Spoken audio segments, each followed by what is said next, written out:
Hello everyone, home science solution में आप सभी लोगों का स्वागत है। आज हम जानेंगे शिक्षण सामग्री क्या है, उसके प्रकार क्या हैं, इन्हीं सारे विषयों के बारे में आज हम चर्चा करेंगे। तो आइए जानते हैं शिक्षण सामग्री क्या होती है।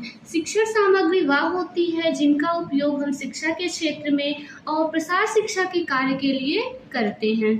शिक्षा के क्षेत्र में जब हम शिक्षण सामग्री का उपयोग करते हैं तो इससे हमारी शिक्षा में रोचकता आ जाती है और जो भी बच्चों को पढ़ाया जाता है वह उसमें रुचि के साथ पढ़ने लगता है।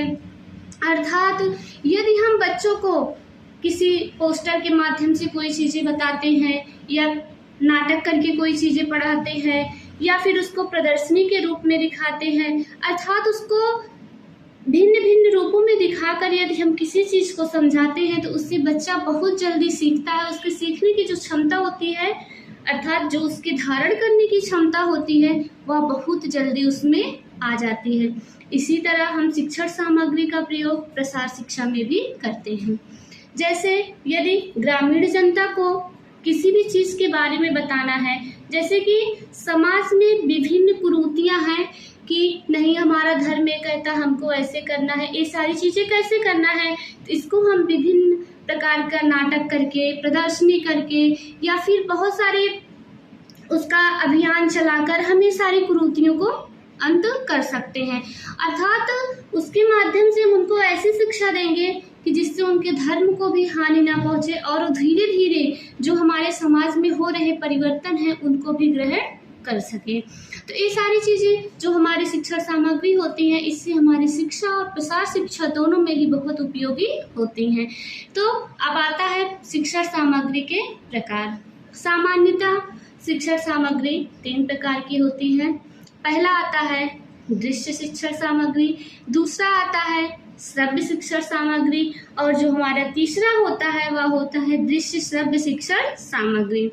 तो जो हमारा दृश्य शिक्षण सामग्री होता है उसमें क्या होता है कि ऐसी चीज़ें, ऐसी शिक्षण सामग्री जिसको हम सिर्फ देख सकते हैं, अर्थात जैसे हमारा पोस्टर हो गया, तो पोस्टर को हम सिर्फ देखते ही हैं कि उसमें क्या चित्र बना है, क्या चीज़ें कैसी हैं, हम उसको सिर्फ देखकर समझते हैं कि इसमें क्या बताया जा रहा है, क्या समझाया जा रहा है। जैसे कि किसी भी गांव में कितने लोग हैं उनमें उनकी संख्या को दर्शाने के लिए हम चार्ट बना करके उसमें विभिन्न चित्रों के माध्यम से बता सकते हैं। जैसे हमारा चार्ट हो गया, पोस्टर हो गया, ये सारी चीज़ें क्या हो गई हमारी दृश्य में आती हैं जो कि सिर्फ दिखाई देती हैं। फिर दूसरा आता है श्रव्य शिक्षण सामग्री। श्रव्य शिक्षण सामग्री अर्थात जो सुनाई दे। तो सबसे पहले इसमें हमारा आता है रेडियो। रेडियो हमारा क्या है, श्रव्य शिक्षण सामग्री के अंतर्गत आता है। रेडियो में हमें किसी भी प्रकार का चित्र नहीं दिखाई देता है, उसमें क्या होती है सिर्फ आवाज़ें ही निकलती हैं।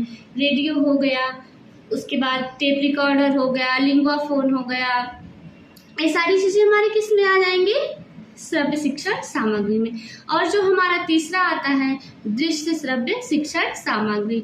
तो दृश्य श्रव्य शिक्षण सामग्री वह होता है जिसमें कोई भी चीज़ दिखाई भी दे और सुनाई भी दे। जैसे टेलीविज़न।